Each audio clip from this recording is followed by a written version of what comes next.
Well, g'day everybody. Thanks for joining us once again, and some familiar faces from our last discussion that we had, whenever that was, a little over a week ago or so. But it's nice to be back again. And as I committed at the last one, I'm happy to do these very regularly if this is useful for you and for your audiences. And so I'm happy to do these. But today I just wanted to inform you that we have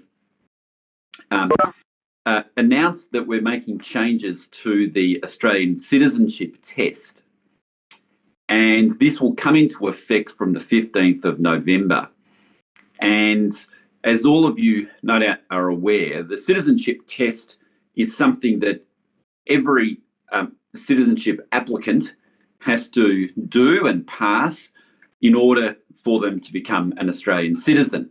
It's one of the last things they do. Now, the last time the test was updated was well over a decade ago, and we're updating it again and announcing that today.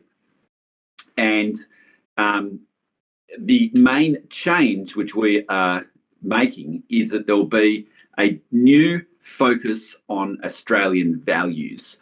And what I mean by that is that there'll be a dedicated section in the booklet, and there'll be a dedicated section in the test which is purely geared around Australian values. And those are the core democratic values which underpin the success of our country. So the parliamentary democracy, the rule of law, equality between men and women, freedom of speech and of religion, of association, and the like. Things which all of you around this table sort of know well, and things which for most Australians are everyday things that many of whom would take for granted. So this will be a dedicated section of the test. 5 of the questions will be on that, out of 20 will be on Australian values. And we're going to be asking applicants to get all 5 correct to pass the test. But the pass mark overall will still be 75%. So needing to get at least 15 of the 20 questions overall correct. As you might be aware, they're multiple choice questions. For most people who have been in the country for a few years, they're very straightforward. They seem quite straightforward. But we have this test not because we want to put up hurdles as such, but because we want people to study and to deeply understand what Australian system of government is about and what our core values are. Because as you know, these days with many people coming from around the world, some come from countries whose value systems are quite different to Australia's. And so we just want to re-emphasise those core Australian values and make sure that people deeply understand those values before they make that ultimate commitment to Australia. And of course, it's also a good time to be reminding people to be thinking about applying for citizenship as well.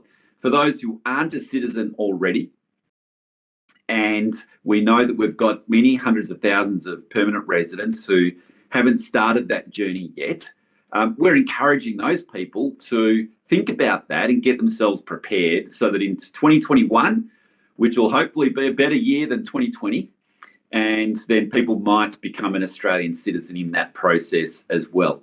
So it's not only updating the test, but also a reminder for people to perhaps use this opportunity to get themselves prepared, get your application in, because it takes a little while to process. Start to study the guide, and then, of course, to be able to sit the test and have a ceremony and become an Aussie like everybody else. I don't think I needed to say anything more at the get-go, but that's the main announcement for today, and I'm happy to answer questions on this or any other topic which you may have. I'll just mention actually, just one thing, and you'll be perhaps familiar with this guide, which citizen applicants use. Now, this is on the internet. It's a fairly lengthy booklet, all up with with the glossary and everything. It's almost 90 pages. But it's the key guide that we ask people who become a citizen to study. And it's upon this guide that the questions are based. And so you'll see in this, in the new guide, there's a dedicated section on Australian values. And if I can just find it for a second.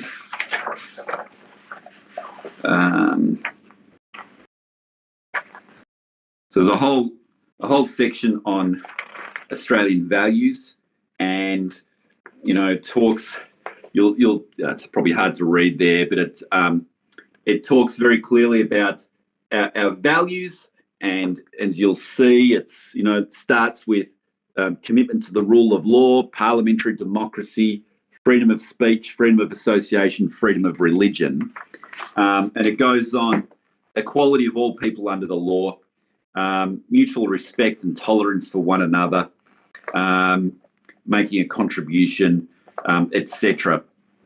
So in some respects, as I said, for those who have been in Australia for some time, it's they'll come hopefully as very common sense things, and there won't be a problem in terms of being able to satisfy the questions.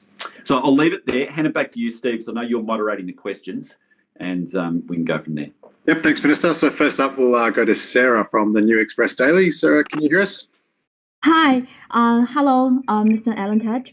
Do you think the tense relationship between China and Australia will affect Chinese immigrants applying for Australian citizenship? No, I don't. The Chinese immigrants who are applying for citizenship as such, by definition, will already be in Australia. You have to have been in Australia for about 3 years before you can apply.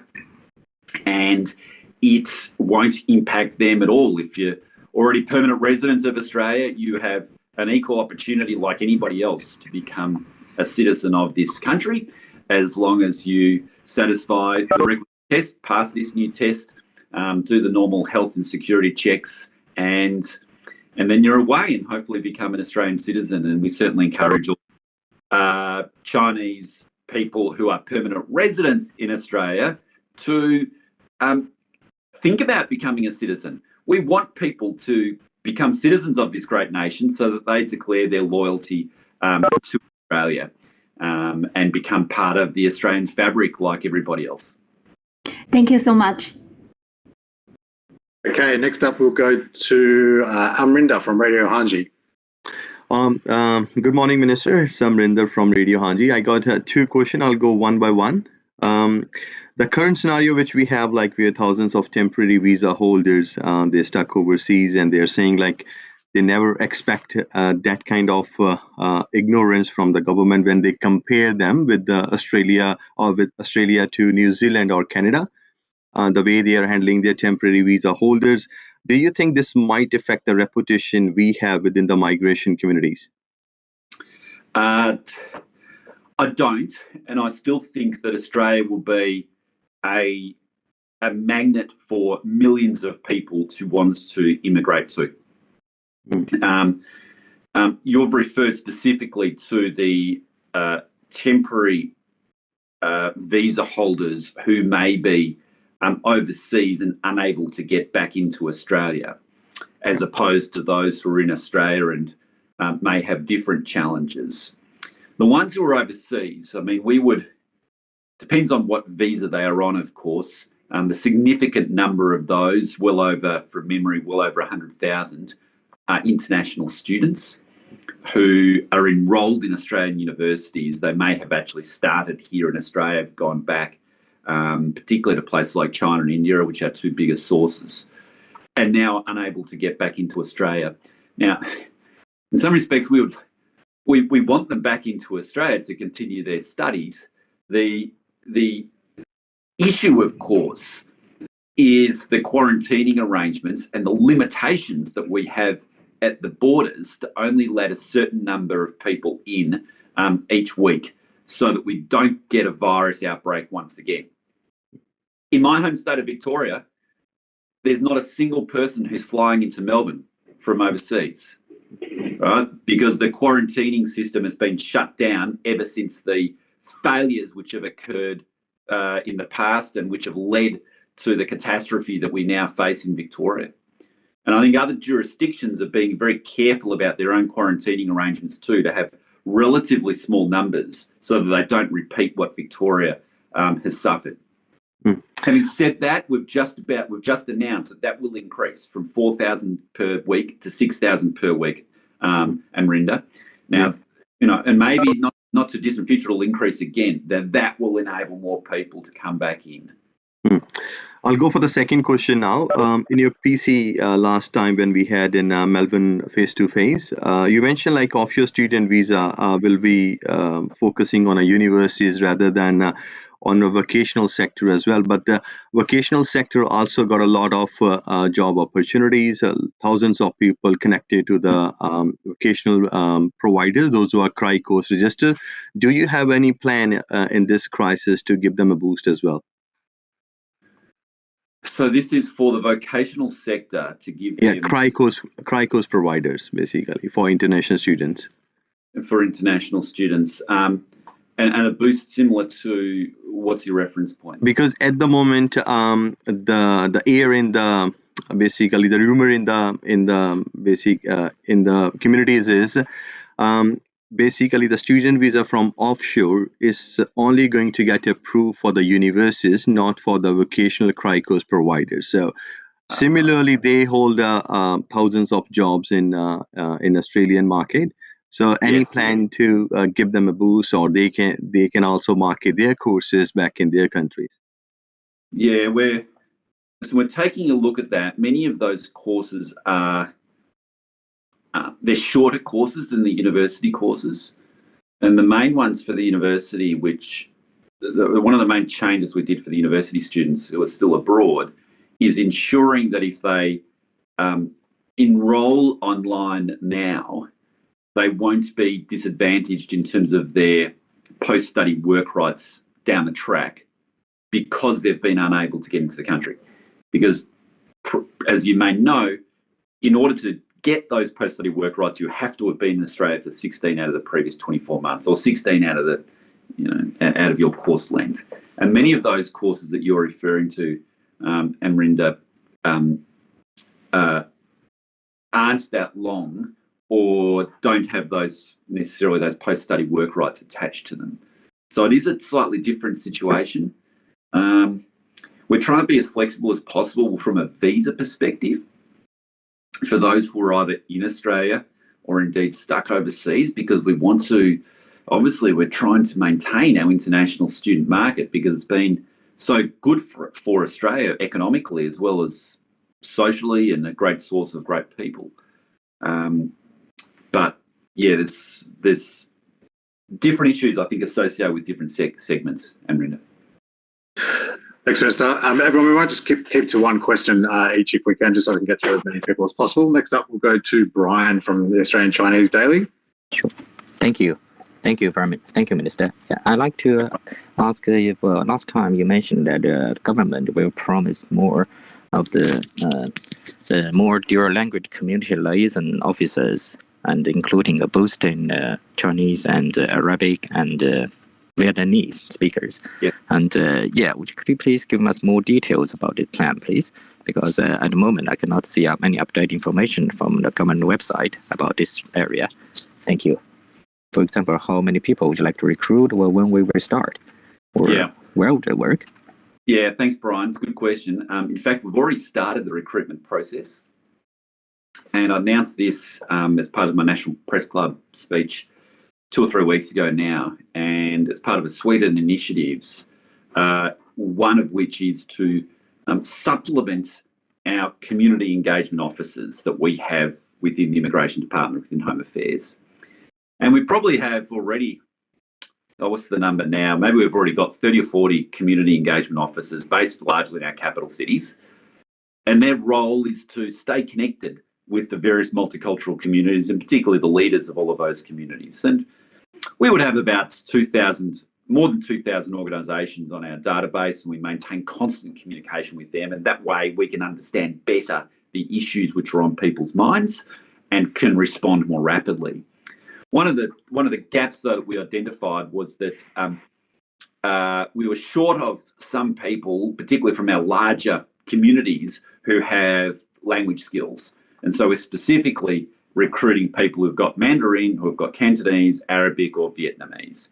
And I think we're adding, from memory, I can't recall the exact figure, Brian, but it's probably 8 to 10 people.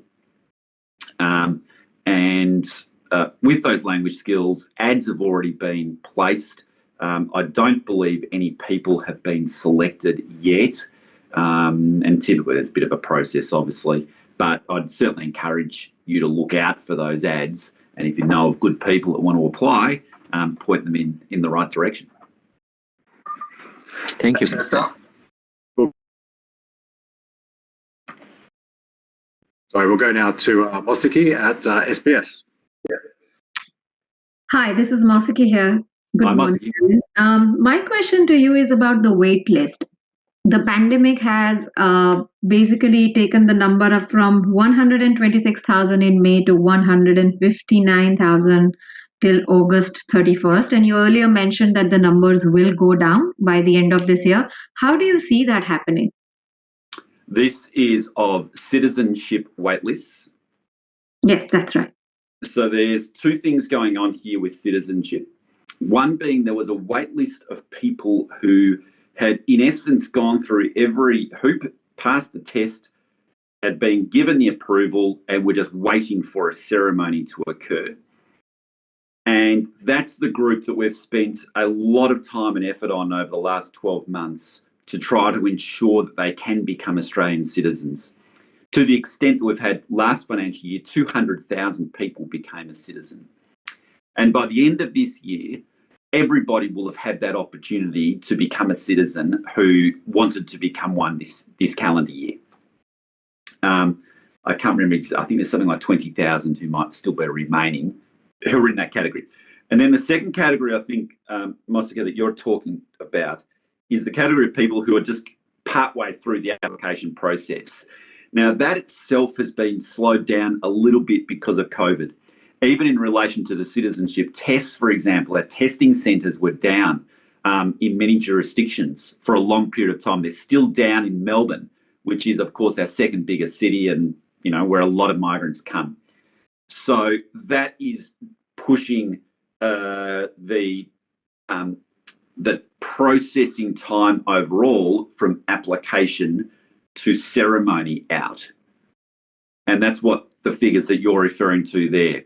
Now, once all that's back to normal again, I think we'll be able to very quickly just go through all of the ceremonies once more, as we have been doing, and so that people can quickly and rapidly do the ceremony, get their certificate, and become full Australians. What are we doing about the citizenship test waiting times, you know? There's not, to be honest, there's not that much that we can do. Well, in Victoria, there's nothing we can do, right? So Victoria would probably have, I would say, 30 to 40% of all migrants come to Victoria. Maybe say 30%. They're all closed down. And the state government, I mean, every business is closed down just about. I can't remember where you're based, Mosika. Are you based here in Melbourne? I am, yes. Yeah, well... I'm in for citizenship. Yeah, well, everything's shut, as you know, and so including the testing centres. You know, those who from other cities, I mean, when I walk out my office door here to the broad section where I've got staff here, you know, I put on my mask. There's a curfew still. Nearly all the businesses are shut down, other than the supermarkets, and so the testing centres are still shut down for the foreseeable future. I hope that they can open up soon.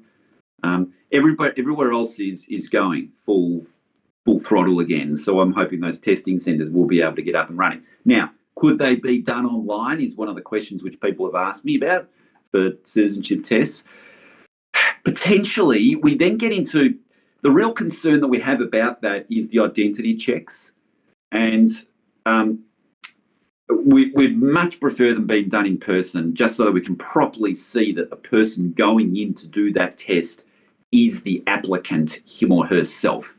I mean, otherwise there's always a risk that someone else is doing it for them, you know, either at home or they're overseeing and, you know, telling them what the answers are. All right. Thanks, Alan. Okay, next up we'll go to Mary from Neos Cosmos. I just want to know a little bit about the questions regarding the values test, how they're compiled, how many people come together in order to come up with these questions. Yeah, so we got advice, Mary, from the Australian Council of Education Research, along with the department who developed these questions, but based on those core liberal democratic values that I was articulating previously. And they're multiple choice questions like the rest of the test. And to you and I, they'll seem quite straightforward. And I think for most people they will, but it is just a reminder that not every country in the world shares those values.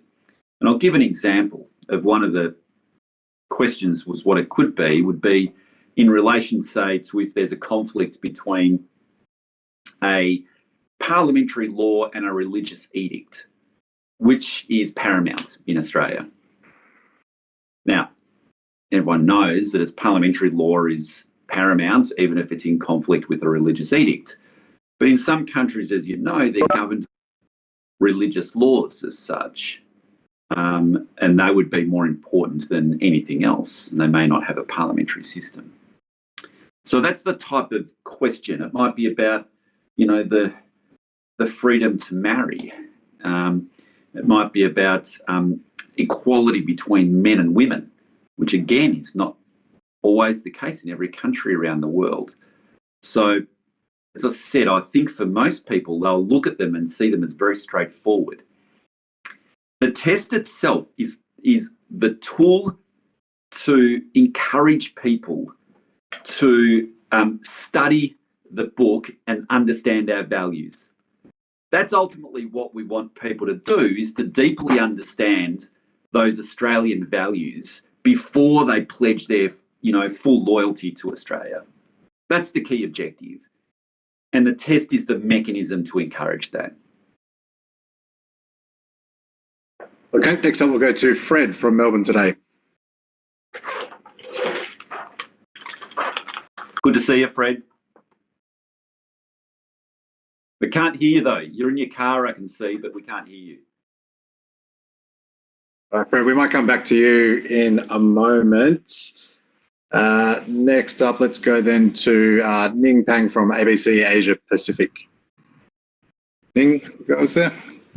Hi, Mr. Touch. It's Ning Pang from ABC.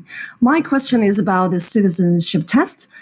Does the government think getting all the 5 Australian value questions correct, like you just mentioned, can prove the candidates actually agree with all these values? And are there any consequences if the candidates fail to comply with these values in the future?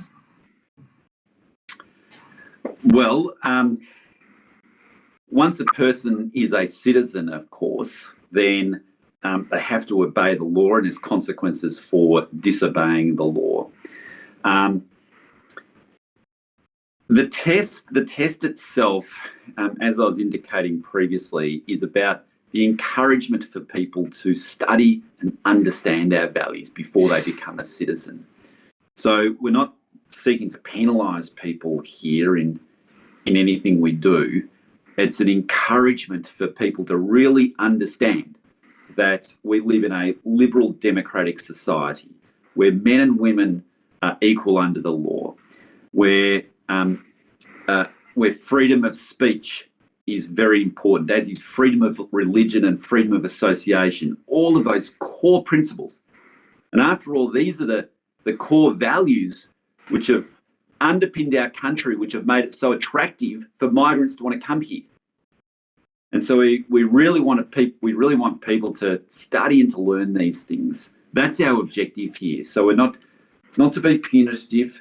It's very difficult to assess whether or not people agree to them versus understand them. But at least through this test, we'll get an indicator that people understand them before they become a citizen. Okay, next up we'll go to Dinesh at the It's Bharat. Christmas at your place already, by the looks of things. She's got the Christmas tree behind her, but Yeah, hi Alan. This early is Christmas. You're getting in early for the Christmas spirit. I love it. Hi Alan. This is Dinesh from Bharat Times. Can you hear me? Alan, can you hear me? I can hear you. Yes. Yeah. Okay. This is Dinesh from Bharat Times.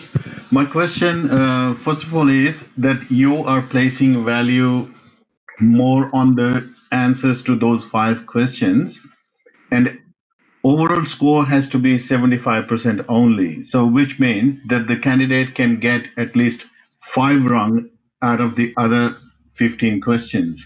That's right. To my understanding, I've gone through the updated test. To my understanding, these values or the gist of it follows from the other 3 sections of the test or the practice test. So what made you place so much emphasis on the 5 questions in relation to the values alone?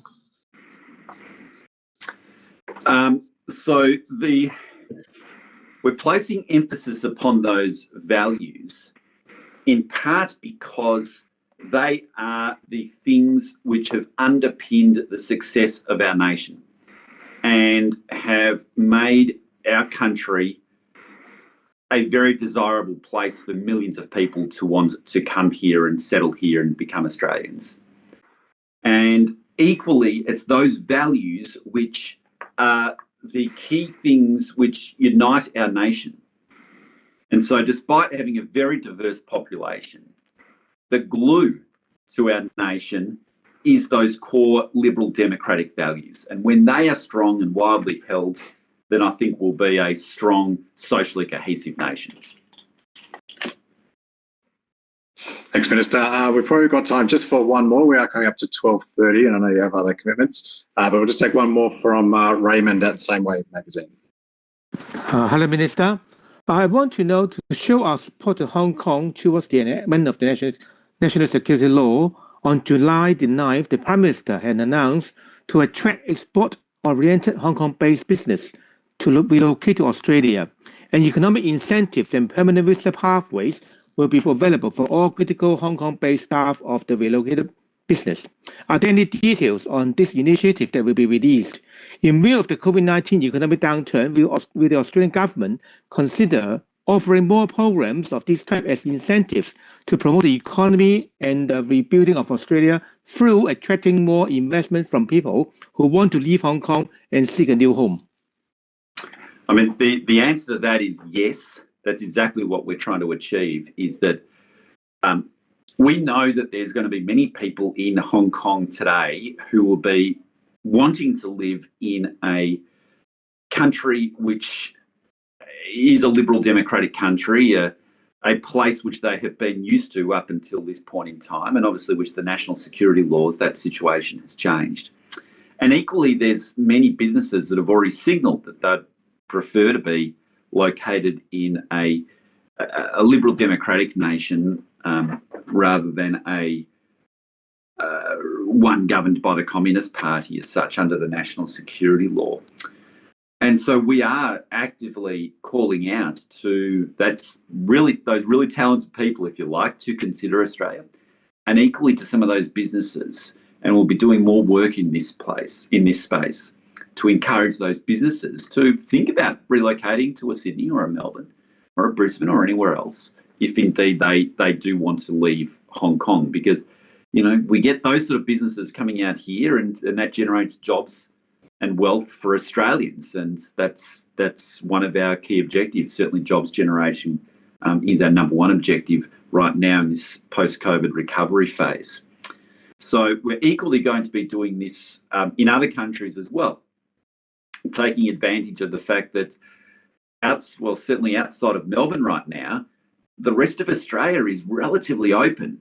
The economy, despite us being in a recession, is doing better than most of our traditional competitor countries.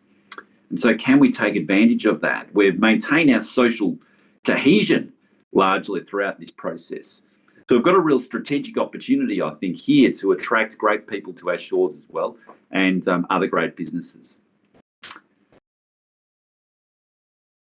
I don't know if you can hear me still, Steve. I'm seeing some freezing at the moment.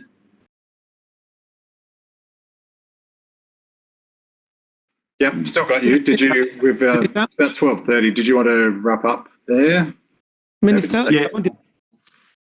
I'll just take one more question and then wrap up. As I said, I've been going in and out of reception a little bit, but I hope it's made sense in terms of the things that I've been saying and you've been able to hear me.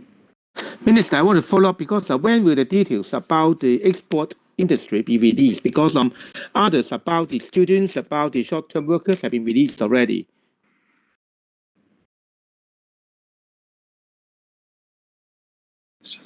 Just broken up.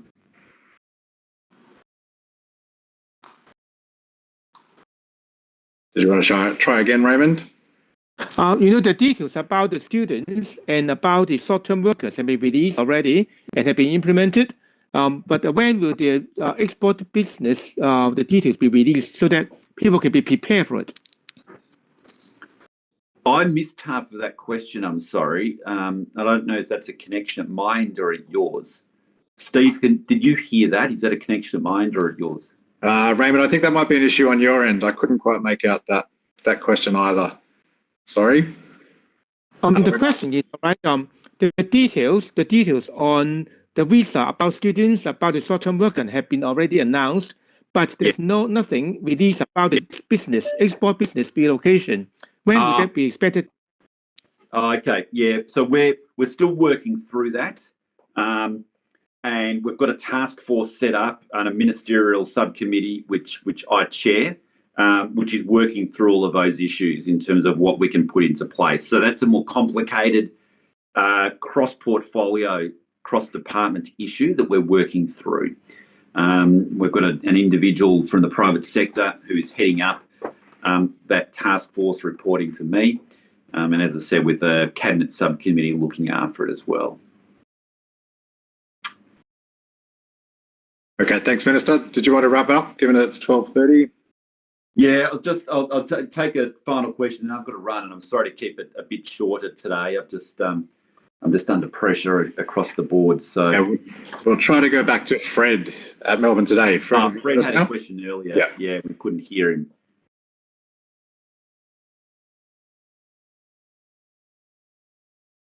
Fred, I don't think we still have. His question was about the citizenship and whether, I think my understanding is something to do with the sort of security checks that we do on people around citizenship and how important those are.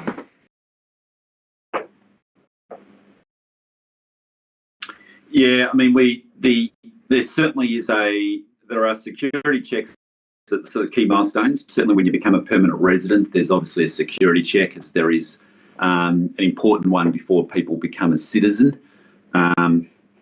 And those are done by Home Affairs, as I think all Australians would expect.